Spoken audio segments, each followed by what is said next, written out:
Oke, di video kali ini saya akan membahas tentang sumber hukum Islam, yaitu Al-Quran, Sunnah, Ijma, dan Qiyas.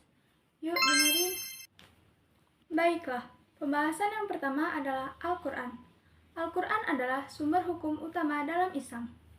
Al-Quran juga merupakan kitab suci yang diturunkan oleh Allah kepada Nabi Muhammad SAW sebagai pedoman hidup manusia.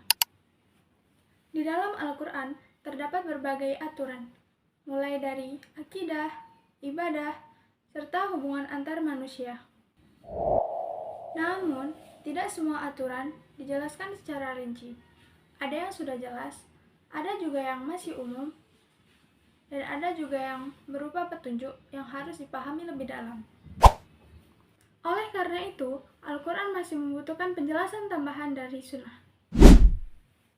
Contohnya, dalam Al-Quran memerintahkan kita untuk melakukan sholat, tetapi tidak menjelaskan secara detail bagaimana caranya.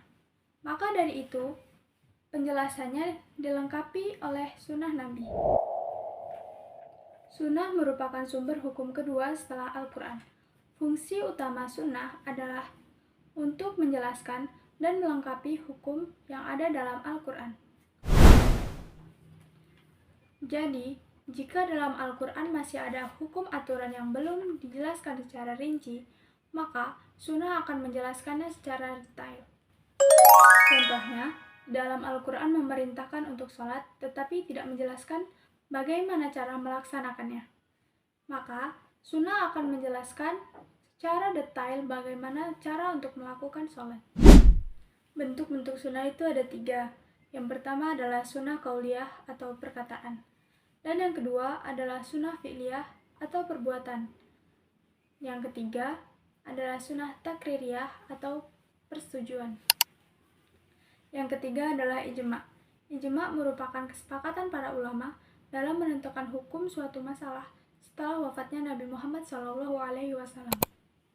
Ijma digunakan ketika suatu persoalan tidak dijelaskan dalam Al-Quran ataupun Sunnah. Dengan adanya ijma, hukum Islam bisa terus berkembang dan bisa menyesuaikan dengan keadaan zaman. Hasil dari ijma seperti para ulama yang sepakat dengan kewajiban mengumpulkan Al-Quran dalam satu mushaf.